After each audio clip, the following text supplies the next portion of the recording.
it's Aaron, and this is a quick introduction to writing macros for Rhino. Now, a macro is basically stringing together a couple of commands in order to create a new tool. Macros are very prevalent throughout Rhino, and you've probably used them without even realizing it. So there's some tools I've got up here. One of these is if I right click on the line command, then I can get the line both sides option. If I shift right click, then we can see that we've got a macro here. This is different from the line command. This is giving us the line and then a B option, which is both sides. Another one up here is the project command. Again, if I hold down shift and right click, you can see that we've got the project, and we've also got a macro here, which tells us to project loose. So we are going to write a macro, which is going to mirror a piece of geometry across to the other side. So very simply, let's first run the mirror command, select an object, which is this, and enter. And you can see we've got these options up here. So macro is basically going to say we're going to select one of these options and then run the command.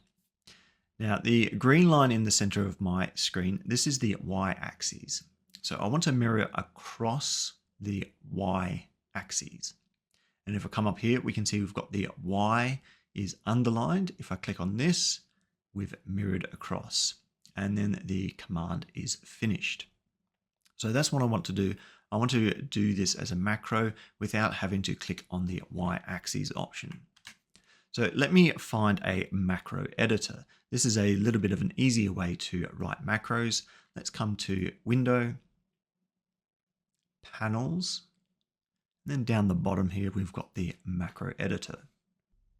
As I type this macro into the macro editor, there are some additional things I'm going to be typing. I'll explain those as I go along.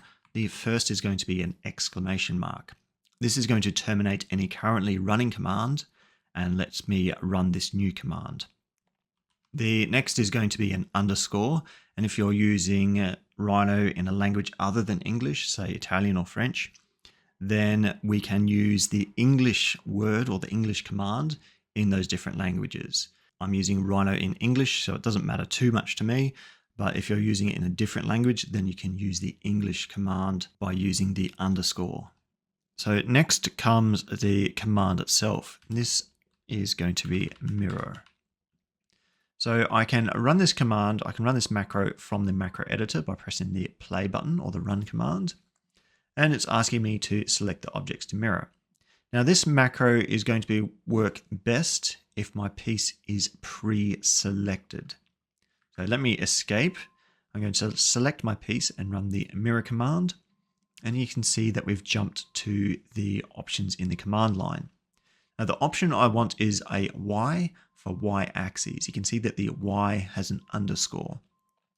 So in my macro editor, I'm going to type Y. And I'm going to press escape to stop my command. And with my piece of geometry selected, I'm going to press play. And you can see that our macro has worked. We've mirrored across the Y-axis. Congratulations, we have just created our first macro. Now I want to map this to a button up in my toolbar.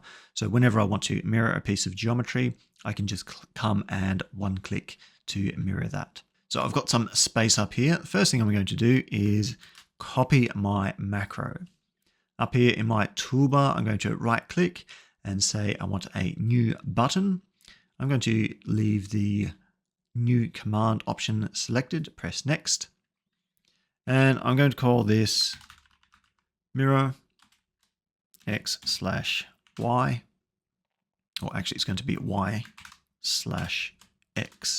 So my left mouse button is going to be mirror across the Y, and my right mouse button, I'm going to change this slightly and mirror it across the X axis. So the command here, I'm going to put in my macro, which is exclamation mark underscore mirror space Y, and press next. For the right click option, I'm going to select a new command. And in here, I'm going to paste, except I'm going to swap out the Y for an X and press next and finish. And you can see up here, we've got my mirror y/x. So let me close my macro editor. I'm going to delete this piece here.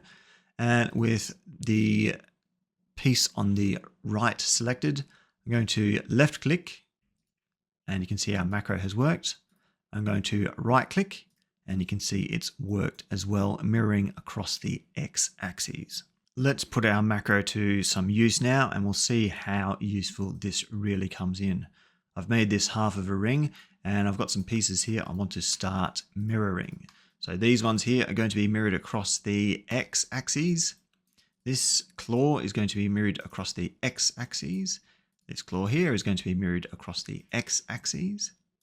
And I want these two claws, these two gems, these two bezels to be mirrored across the y-axis. These all mirrored across the y-axis.